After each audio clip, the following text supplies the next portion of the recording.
A paz do Senhor a todos. Estamos retornando para darmos continuidade à leitura da Bíblia em ordem cronológica. E hoje, no 283º dia, lendo esta linda história que Deus escreveu para nós, trago para a leitura os capítulos 5, 6 e 7 do livro de Mateus e Lucas, capítulo 6, versículos 20 a 49 e capítulo 11, dos versículos 1 a 13. A inspiração do dia. Sermão sobre o discipulado no reino de Deus. No livro de Mateus, capítulo 5, destaca o versículo 1, o Sermão do Monte. Nos capítulos 5 a 7 temos o que é comumente chamado de o Sermão do Monte. Contém a revelação dos princípios divinos da justiça, segundo os quais todos os cristãos devem viver pela fé no Filho de Deus e mediante o poder do Espírito Santo que neles habita. Todos nós que pertencemos ao reino de Deus devemos ter uma intensa fome e sede da justiça de que trata este sermão de Cristo. No versículo 3 destaco: bem-aventurados os pobres de espírito. A palavra bem-aventurados refere-se ao estado abençoado daqueles que, por seu relacionamento com Cristo e a sua palavra, receberam de Deus um amor e cuidado, a salvação e a sua presença divina. Há certas condições necessárias para recebermos as bênçãos do reino de Deus. Para recebê-las, devemos viver segundo os padrões revelados por Deus nas Escrituras, e nunca pelo mundo. A primeira destas condições é ser pobre de espírito, o que significa reconhecermos que não temos qualquer autossuficiência espiritual, que dependemos da vida e do Espírito, do poder e graça divinos para podermos herdar o reino de Deus. No versículo 4 destaco os que choram. Aqui chorar é contritar-se profundamente por causa das nossas próprias fraquezas, quando nos medimos com o padrão divino de justiça. É também sentirmos pesar por aquilo que entristece a Deus. É ter nossos sentimentos em sintonia com os sentimentos de Deus. É sentir aflição em nosso espírito por causa do pecado, da imoralidade e da crueldade prevalecentes no mundo. No versículo 5 destaco os mansos. Os mansos são os humildes e submissos diante de Deus. Acham nele o seu refúgio e lhe consagram todo o seu poder. Preocupam-se mais com a obra de Deus e o povo de Deus do que aquilo que lhes possa acontecer pessoalmente. Os mansos e não os violentos herdarão por fim a terra. No versículo 6 destaco fome e sede de justiça. Este é um dos versículos mais importantes do Sermão do Monte. Primeiro, a condição fundamental para uma vida santa em todos os aspectos é ter fome e sede de justiça. Tal fome é vista em Moisés, em Davi e no apóstolo Paulo. O estado espiritual do cristão durante toda a sua vida dependerá da sua fome e sede da presença de Deus, da palavra de Deus, da comunhão com Cristo, da justiça e da volta do Senhor. Segundo, a fome que o cristão tem das coisas de Deus pode ser destruída pelas preocupações deste mundo, pelo engano das riquezas, pela ambição pelas coisas materiais, pelos prazeres do mundo e por deixar de permanecer em Cristo. Quando a fome de Deus cessa no crente, este morre espiritualmente. É então indispensável que sejamos sensíveis ao Espírito Santo ao convencer-nos do pecado. Aqueles que sinceramente têm fome e sede de justiça serão fartos. No versículo 7 destaco os misericordiosos. Os misericordiosos estão cheios de compaixão e dó para com os que sofrem por causa do pecado e das aflições. Os misericordiosos desejam minorar os sofrimentos, conduzindo os sofredores à graça de Deus por meio de Jesus Cristo. Sendo misericordiosos para com os outros, eles alcançarão misericórdia. No versículo 8 destaca os limpos de coração. Os limpos de coração são os que foram libertos do poder do pecado mediante a graça de Deus, e que agora se esforçam sem dolo para agradar e glorificar a Deus e serem parecidos com Ele. Primeiro, procuram ter a mesma atitude interior que Deus, tem amor à justiça e ódio ao mal. Seu coração, que inclui a mente, a vontade e as emoções, está em harmonia com o coração de Deus. Segundo, somente os limpos de coração verão a Deus. Ver a Deus significa ser seu filho e habitar na sua presença, tanto agora como no seu reino futuro. No versículo 9 destaca os pacificadores. Os pacificadores são aqueles que se reconciliam com Deus, têm paz com Ele, mediante a cruz, e agora se esforçam mediante seu testemunho e sua vida, para levarem outras pessoas, inclusive seus inimigos, à paz com Deus. No versículo 10 destaco: perseguidos por causa da justiça.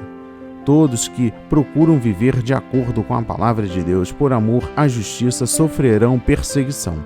Primeiro, aqueles que conservam os padrões divinos da verdade, da justiça e da pureza e que, ao mesmo tempo, se recusam a transigir com a presente sociedade pecaminosa e com o mundo de vida dos crentes mornos, sofrerão impopularidade, rejeição e críticas. O mundo lhes moverá perseguição e oposição, e às vezes da parte de membros da igreja professa. Ao experimentar tal sofrimento, o cristão deve regozijar-se, porque Deus outorga a maior bênção àqueles que sofrem mais. Segundo, o cristão deve precaver-se da tentação de transigir quanto à vontade de Deus, a fim de evitar vergonha, a ridicularização, o constrangimento ou algum prejuízo. Os princípios do reino de Deus nunca mudam. Todos que piamente querem viver em Cristo Jesus padecerão perseguições. A promessa aos que enfrentam e suportam perseguições por causa da justiça é que dos tais é o reino dos céus. No versículo 13 destaca o sal da terra. Os cristãos são o sal da terra. Dois dos valores do sal são o sabor e o poder de preservar da corrupção. O cristão e a igreja, portanto, devem ser exemplo para o mundo e, ao mesmo tempo, militarem contra o mal e a corrupção na sociedade. Primeiro, as igrejas mornas apagam o poder do Espírito Santo e deixam de resistir aos espíritos predominantes no mundo. Elas serão lançadas fora por Deus. Segundo, tais igrejas serão destruídas, pisoteadas pelos homens, isto é, os mornos serão destruídos pelos maus costumes e pelos baixos valores da sociedade ímpia. No versículo 17 destaco: não vim destruir a lei, mas cumprir. O propósito de Cristo é que as exigências espirituais da lei de Deus se cumpram na vida dos seus seguidores. O relacionamento entre o crente e a lei de Deus envolve os seguintes aspectos. Primeiro, a lei que o crente é obrigado a cumprir consiste nos princípios éticos e morais do Antigo Testamento, bem como os ensinamentos de Cristo e dos apóstolos. Essas leis revelam a natureza e a vontade de Deus para todos e continuam hoje em vigor. As leis do Antigo Testamento destinadas diretamente à nação de Israel, tais como as leis sacrificiais, cerimoniais, sociais ou cívicas, já não são obrigatórias. Segundo, o crente não deve considerar a lei como um sistema de mandamento legais através do qual se pode obter mérito para o perdão e salvação. Pelo contrário, A lei deve ser vista como um código moral para aqueles que já estão num relacionamento salvífico com Deus e que, por meio da sua obediência à lei, expressam a vida de Cristo dentro de si mesmos. Terceiro, a fé em Cristo é o ponto de partida para o cumprimento da lei. Mediante a fé nele, Deus torna-se nosso Pai. Por isso, a obediência que prestamos como crentes não provém somente do nosso relacionamento com Deus como legislador soberano, mas também do relacionamento de filhos para com o Pai. Quarto, mediante a fé em Cristo, o crente, pela graça de Deus e pelo Espírito Santo que nele habita, recebe o impulso interior e o poder para cumprir a lei de Deus. Nós a cumprimos ao andarmos segundo o Espírito. O Espírito nos ajuda a modificar as ações pecaminosas do corpo e a cumprir a vontade de Deus. Por isso, a conformidade externa com a lei de Deus deve ser acompanhada pela transformação interior do nosso coração e espírito. Quinto, os crentes, tendo sido libertos do poder do pecado e sendo agora servos de Deus, seguem o princípio da fé, pois estão debaixo da lei de Cristo. Ao fazermos assim, cumprimos a lei de Cristo e em nós mesmos somos fiéis às exigências da lei.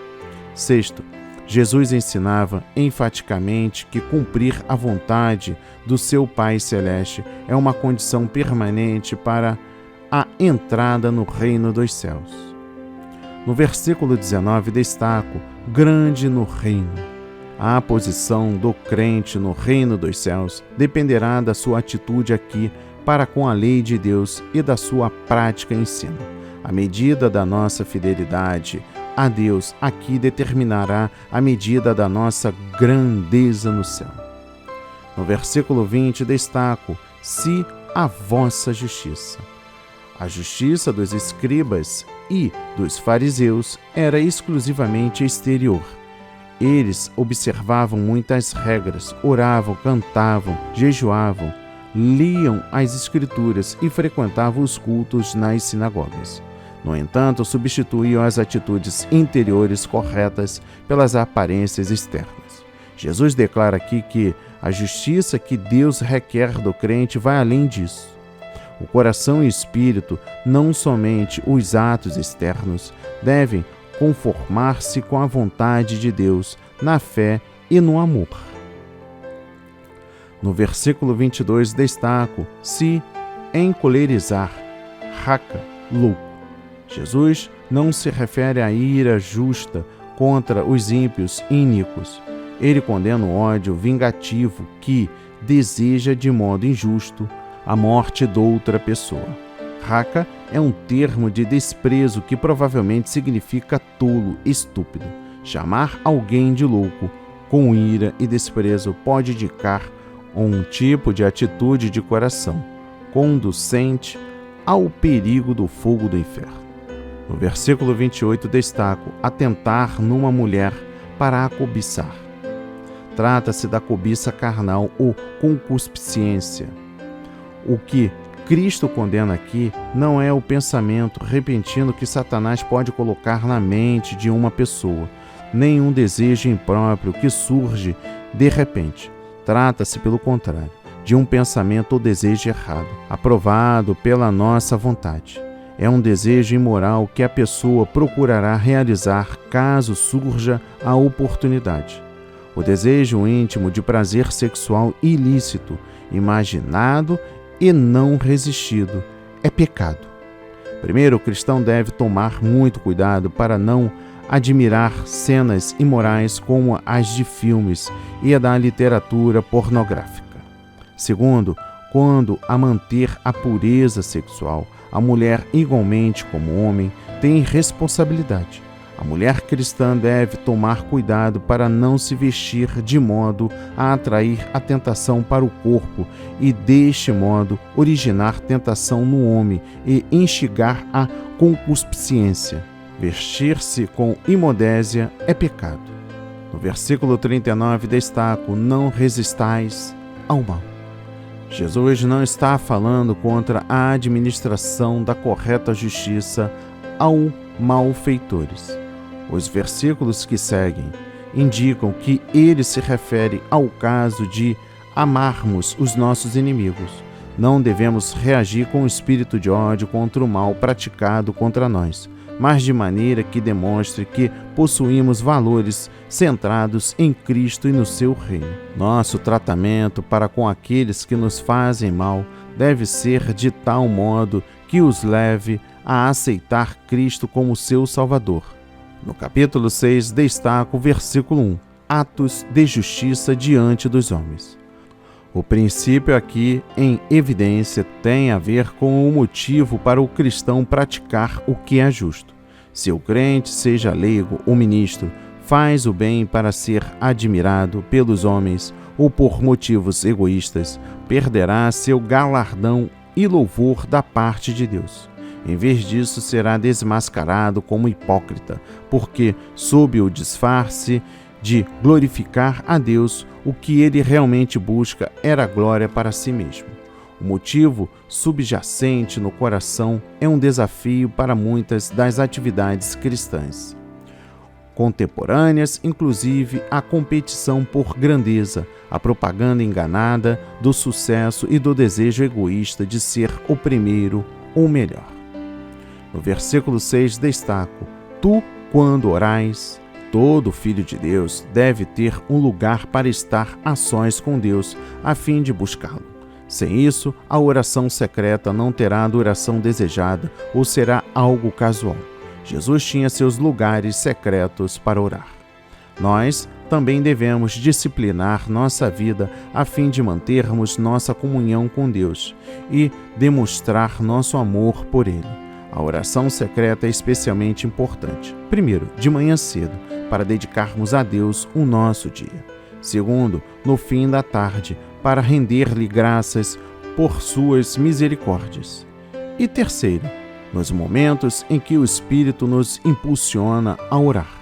A promessa é que o nosso Pai nos recompensará abertamente com a resposta à nossa oração, com sua presença íntima e com a honra genuína por toda a eternidade. No versículo 9 destaco: orareis assim. Com esta oração modelo, Cristo indicou áreas de interesse que devem constar na oração do cristão. Esta oração contém 6 petições.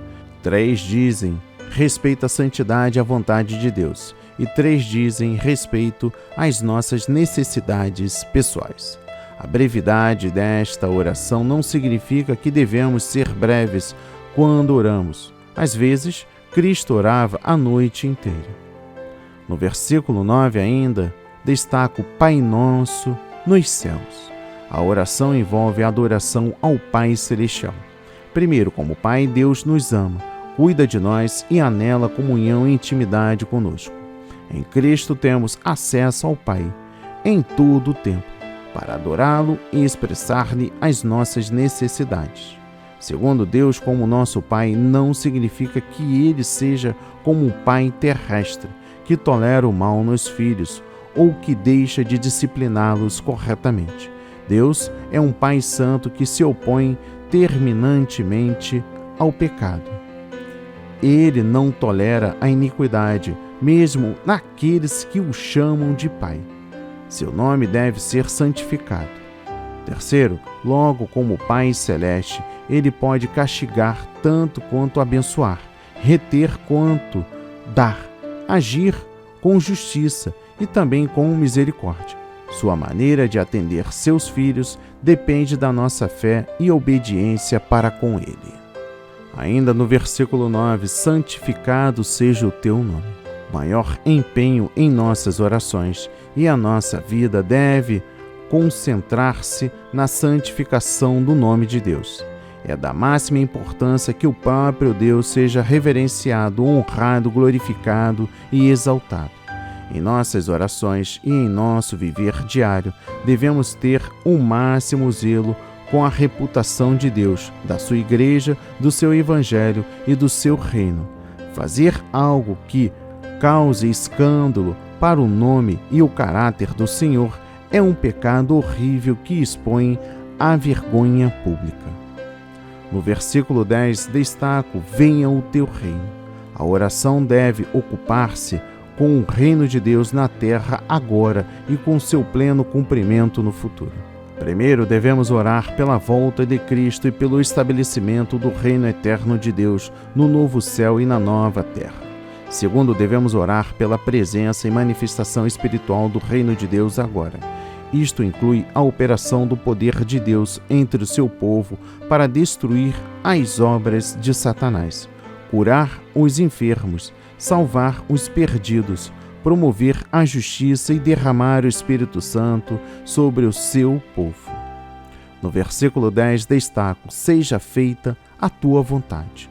Orar, seja feita a tua vontade, significa que anelamos sinceramente que a vontade e o propósito de Deus sejam cumpridos em nossa vida e na vida dos nossos familiares, segundo o seu plano eterno. Podemos conhecer a vontade de Deus, primeiramente através da Bíblia, que é a sua vontade revelada, e através da direção do Espírito Santo em nosso coração. A vontade de Deus é cumprida quando oramos para que o reino de Deus e a sua justiça prevaleçam entre nós. No versículo 11 destaco o pão nosso de cada dia. A oração deve conter petições concernentes às nossas necessidades diárias. No versículo 12, destaco: perdoa assim como nós perdoamos. Na oração devemos tratar dos nossos pecados e também estar dispostos a perdoar aqueles que nos fizeram mal. No versículo 13, destaco: livra-nos do mal. Todos os crentes são objeto especial da hostilidade e dos maus propósitos de Satanás. Por essa razão, nunca devemos esquecer de orar para que Deus nos livre do poderio e das tramas do inimigo. No versículo 15, destaco: se porém perdoardes aos homens. Esta declaração de Jesus salienta o fato de que o crente deve estar pronto e disposto a perdoar as ofensas sofridas da parte dos outros. Caso ele não perdoe seu ofensor arrependido, Deus não o perdoará e as suas orações não terão resposta. Aqui está um princípio essencial para obedecermos o perdão de Deus. No versículo 16, destaco: quando jejuardes. Na Bíblia, jejuar refere-se à abstenção de alimentos por motivos espirituais. Embora o jejum apareça frequentemente vinculado à oração, ele por si só deve ser considerado uma prática de proveito espiritual. Na realidade, o jejum bíblico pode ser chamado de oração sem palavras. Primeiro, há 3 formas principais de jejum vistas na Bíblia. Ponto número 1. Jejum normal. A abstenção de todos os alimentos sólidos ou líquidos, mas não de água. Ponto número 2. Jejum absoluto. A abstenção tanto de alimentos como de água.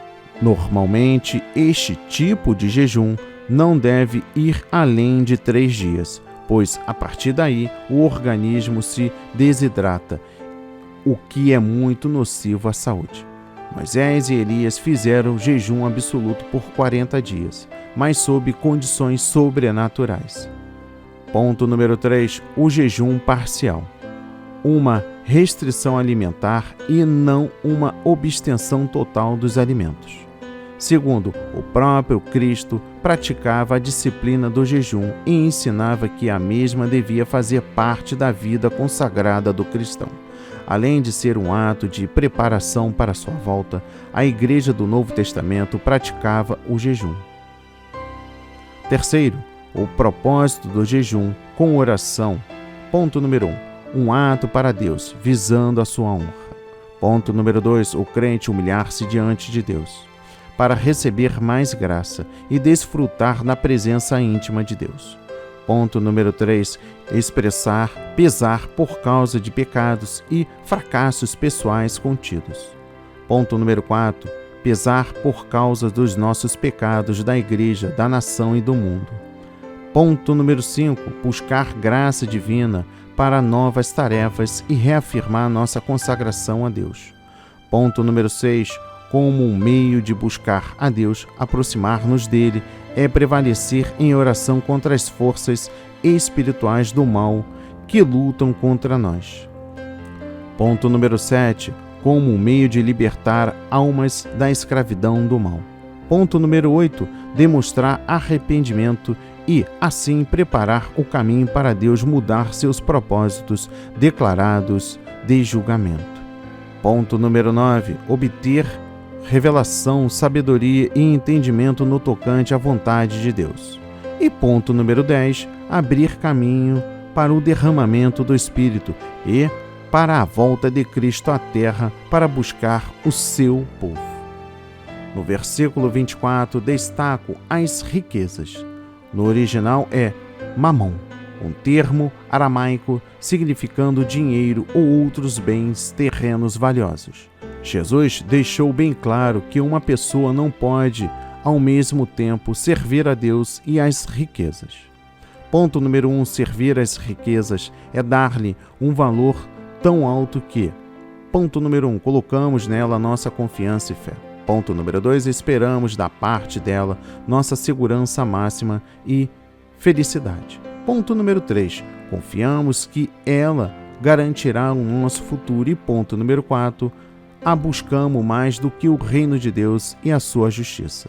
Segundo, acumular riquezas é um trabalho tão envolvente que logo passa a controlar a mente e a vida da pessoa, até que a glória de Deus deixa de ter a primácia em nosso ser. No versículo 25 destaco: não andeis cuidadosos. Jesus não está dizendo que é errado o cristão tomar providências para suprir suas futuras necessidades materiais. O que ele realmente reprova aqui é a ansiedade ou preocupação angustiosa da pessoa, revelando sua falta de fé no cuidado e no amor paternais de Deus. No versículo 30 destaco: se Deus assim veste a erva. As palavras deste versículo contêm a promessa de Deus a todos os seus filhos nesta era de aflições e incertezas. Deus prometeu tomar as providências para o nosso alimento, vestuário e demais necessidades. Não precisamos preocupar-nos neste sentido, mas fazer a nossa parte, viver para Deus e deixá-lo reinar em nossa vida, certos de que assumirá a plena responsabilidade por uma vida totalmente entregue a Ele. E no versículo 33, buscai primeiro o reino de Deus e a sua justiça. Aqueles que seguem a Cristo são conclamados a buscar, acima de tudo ou mais, o reino de Deus e a sua justiça. O verbo buscar subentende estar continuamente ocupado na busca de alguma coisa ou fazendo um esforço vigoroso e diligente para obter algo. Cristo menciona 2 objetos da nossa busca. Primeiro, o reino de Deus. Devemos buscar diligentemente a demonstração da soberania e do poder de Deus em nossa vida e em nossas reuniões. Devemos orar para que o reino de Deus se manifeste no grandioso poder do Espírito Santo para salvar pecadores, para destruir a influência demoníaca, para curar os enfermos e para engrandecer o nome do Senhor Jesus. Segundo, sua justiça. Com a ajuda do Espírito Santo, devemos procurar obedecer aos mandamentos de Cristo, ter a sua justiça, permanecer separados do mundo e demonstrar o seu amor para com todos. E no capítulo 7, destaco o versículo 1. Não julgueis. Jesus condena o hábito de criticar os outros, sendo nós faltosos.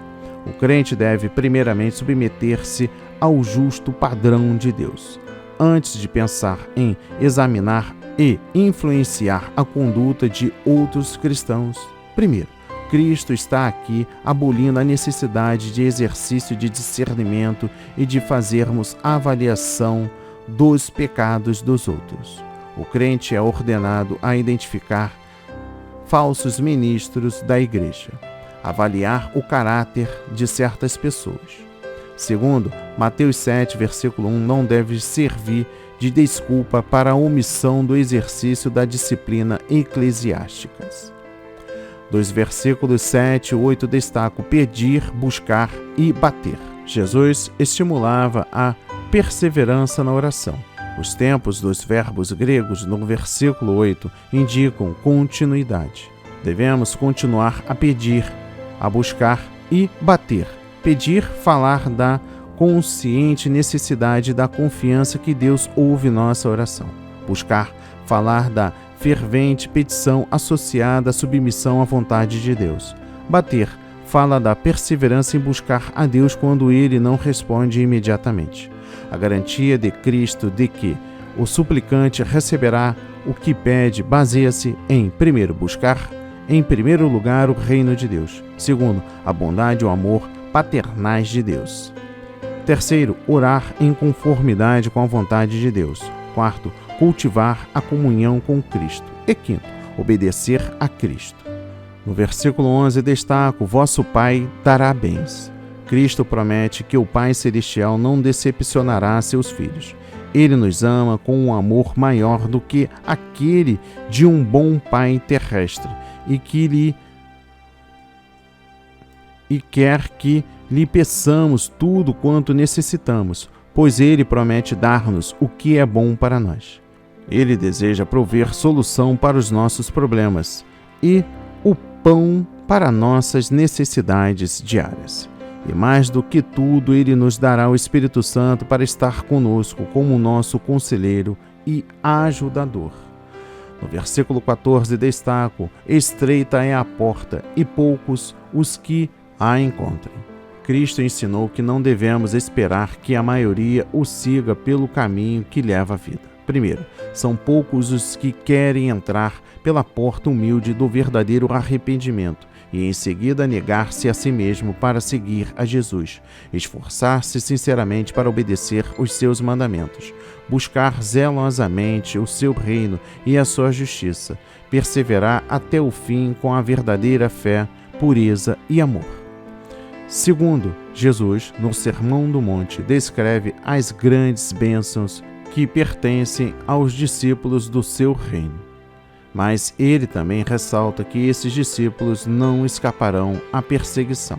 Além disso, contrastando com alguns evangelistas que pregam que ser salvo é uma das coisas mais fáceis neste mundo, Jesus ensinava que segui-lo importa em sérias obrigações no tocante à justiça, à aceitação da perseguição, ao amor aos inimigos e à renúncia pessoal. No versículo 16 destaco, por seus frutos os conhecereis. Os falsos mestres exteriores parecem justos, mas interiormente são lobos devoradores. Eles devem ser identificados pelos seus frutos. Os frutos dos falsos mestres consistem principalmente no caráter dos seus seguidores. O falso mestre produzirá discípulos que manifestarão as seguintes características. Primeiro, serão cristãos professos, cuja lealdade é dedicada mais a indivíduos do que à palavra de Deus.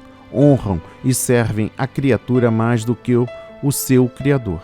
Segundo, serão seguidores que se ocupam mais com os seus próprios desejos do que com a glória e a honra de Deus.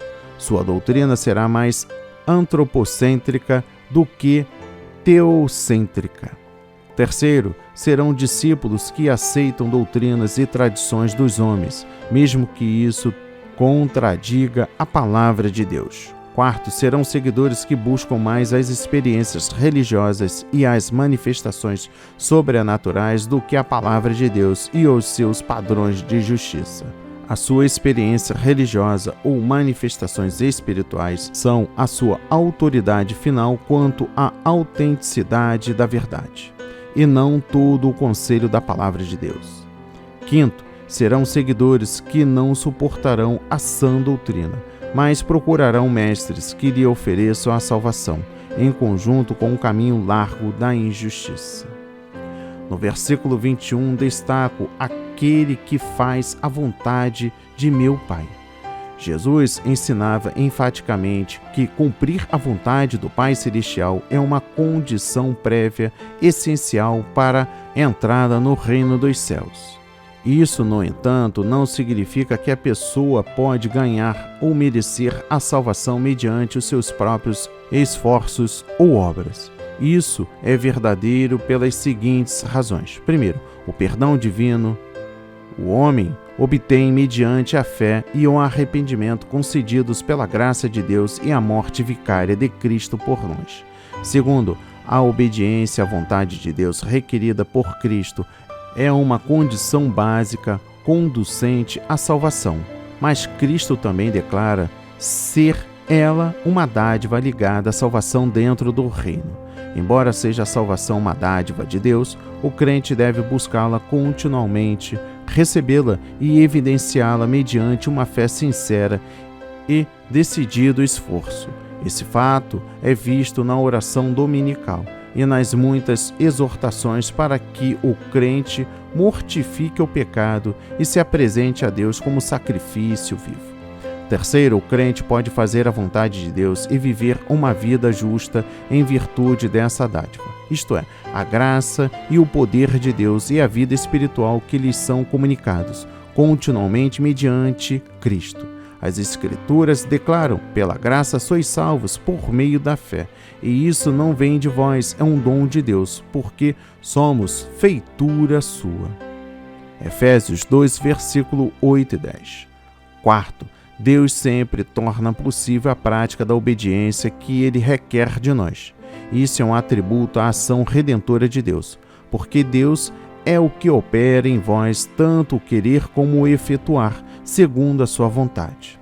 Todavia, o dom da graça de Deus não anula a responsabilidade nem a ação humana. O crente deve corresponder positivamente ao dom divino da obediência. Todavia, ele é livre para rejeitar a graça de Deus, para recusar aproximar-se de Deus por meio de Cristo e para recusar orar por uma vida de obediência e viver essa vida. No versículo 22 destaco: muitos me dirão naquele dia. Nos versículos 22 e 23, Jesus declara enfaticamente que muitos que profetizam, pregam ou realizam milagres em seu nome estão enganados, pensando que são servos de Deus, quando na realidade eles não o conhecem. Para não ser enganado nos últimos dias, o dirigente de igreja ou qualquer outro discípulo deve apegar-se totalmente à vontade e à justiça revelada na palavra de Deus, e não considerar o sucesso ministerial como padrão de avaliação no seu relacionamento com Cristo. E por fim o versículo 23. Nunca vos conheci. Estas palavras de Cristo deixam plenamente claro que uma pessoa pode pregar o Evangelho em nome de Cristo, expulsar demônios e operar milagres, sem essa pessoa ter genuína fé salvífica em Cristo. Primeiro, as Escrituras nos ensinam que a pregação evangélica eloquente, um manifesto zelo pela justiça e a operação de milagres podem ter lugar nesta era mediante a influência e o poder de Satanás. Paulo nos adverte que o próprio Satanás se transfigura em anjo de luz. Não é muito, pois, que os seus ministros se transfigurem em ministro da justiça. Paulo torna claro que a simulação de uma unção poderosa pode ser operação de Satanás. Segundo, muitas vezes Deus aniquila a atividade de Satanás nos falsos pregadores a fim de salvar ou curar aqueles que sinceramente recebem a palavra de Deus. Deus sempre deseja que aqueles que proclamam o Evangelho sejam justos. Porém, quando uma pessoa má ou imoral prega a palavra de Deus, ainda assim ele pode operar no coração daqueles que recebem a sua palavra e entregam-se a Cristo. Deus não aprova nenhum falso pregador do Evangelho, mas ele certamente confirmará a vontade bíblica e aqueles que aceitam pela fé. E por fim, o livro de Lucas, capítulo 6, versículos 20 a 49. No versículo 22, destaco: quando os homens vos aborrecerem. Os discípulos de Jesus devem folgar e exultar quando for causa da sua fidelidade a Cristo e aos seus padrões divinos, são criticados e desprezados. A perseguição por causa da justiça comprova que esses discípulos estão em verdadeira comunhão com o Senhor, pois o próprio Jesus também era odiado e maltratado pelo mundo. No versículo 23, destaco: assim faziam os seus pais. No Antigo Testamento, Israel muitas vezes rejeitou a mensagem dos profetas de Deus. Primeiro, as igrejas dos nossos dias devem saber que Deus lhe envia profetas, com propósito de conclamar tanto os líderes como o povo a uma vida de retidão e de fidelidade a toda a Escritura e à separação do mundo. Segundo, as igrejas da atualidade podem agir como Israel no passado, rejeitando as palavras dos seus profetas e perder as bênçãos divinas e a salvação. Ou podem acatar a mensagem de Deus, afastar-se do pecado, aprofundar na lealdade a Deus e continuar como o povo de Deus. As igrejas que rejeitarem os fiéis profetas de Deus, que expõem a sua palavra, acabarão sendo rejeitadas pelo próprio Deus. Terceiro, Satanás propositalmente enviará falsos profetas às igrejas, os quais rejeitam a autoridade absoluta da palavra de Deus, alegam ter autoridade autêntica à palavra de Deus, que a sua revelação é infalível e que seus ensinos estão isentos de julgamento das igrejas. Tais falsos profetas devem ser totalmente rejeitados. No versículo 24, destaco: ai de vós, ricos. Jesus está falando a respeito daqueles cujos propósitos, felicidade ou alvos na vida consistem principalmente em coisas materiais ou na busca de grandes riquezas. No versículo 26 destaco: ai de vós quando todos os homens falarem bem de vós. Quando uma grande parte do mundo incrédulo fala bem do crente ou de um professo ministro de Deus, isso pode indicar que ele não é um verdadeiro seguidor de Cristo, pois os falsos profetas sempre gozam de popularidade junto àqueles que não são leais a Cristo. O profeta ou o ministro que serve a Deus passará pelas mesmas coisas que Cristo. Sua vida e mensagem entrarão em conflito direto com os pecados dos ímpios e então será por eles rejeitado. No versículo 27, destaco: amai a vossos inimigos. Nos versículos 27 a 42, Jesus ensina como devemos conviver com outras pessoas. Como membros da nova aliança, temos a obrigação de cumprir as exigências que ele expõe aqui. Primeiro, amar os nossos inimigos não significa um amor emotivo, isto é, ter afeto por eles, mas sim uma genuína solicitude pelo seu bem e pela sua salvação eterna. Uma vez que sabemos da terrível ruína de aguardar os que são hostis a Deus e ao seu povo, devemos orar por eles e procurar pregar-lhes o mal com o bem, levá-los a Cristo e à fé do Evangelho. Segundo, amar nossos inimigos não quer dizer ficarmos indiferentes enquanto os malfeitores continuam nas suas atividades iníquas. Quando necessário for, para a honra de Deus, pelo bem ou segurança do próximo ou proveito maior dos pecadores, deve-se tomar providências rigorosas para deter a iniquidade. No versículo 38, destaco: dai. Em conformidade com o princípio do amor, devemos dar aos necessitados. O próprio Deus medirá a generosidade do crente e o recompensará. A medida da bênção e da recompensa a recebermos será proporcional ao nosso interesse pelos outros e à ajuda que lhe damos. E por fim, o versículo 45. Seu coração. Como centro do ser humano, o coração determina sua conduta e deve ser mudado ou convertido. Sem tal mudança interna, ninguém consegue fazer a vontade de Deus. E chegamos ao final, no livro de Lucas, capítulo 11, versículos 1 a 3. No versículo 11, destaca o versículo 3, o nosso pão cotidiano. O crente deve aprender a orar por seu sustento. tendo por base 4 princípios bíblicos. Sua petição deve ser, primeiro, de conformidade com a vontade de Deus e para a sua glória. Segundo, de modo que, por ela, Deus demonstre seu amor paternal ao crente.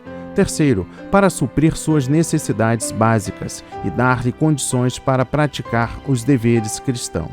E quarto, para pedir coisas para si somente, depois de dar fielmente a Deus e ao próximo. E encerramos no versículo 13. Dará o Espírito Santo àqueles que lhe pedirem. Este versículo provavelmente não se refere ao Espírito Santo ser concedido ao crente a partir do novo nascimento, uma vez que, a partir da conversão, todos os crentes passam a ter permanente em si a presença do Espírito Santo. Aqui provavelmente trata-se de quem já é salvo, e neste caso, dar o Espírito Santo refere-se à plenitude do Espírito Santo que Cristo prometeu aos que já são filhos do Pai Celestial. Que a palavra de hoje toque o seu coração, transforme a sua vida para a honra e a glória do Senhor. Leia a Bíblia diariamente, pois este é o verdadeiro canal que se aprende, conhece a verdade e ouve a voz de Deus. Amém e graças a Deus.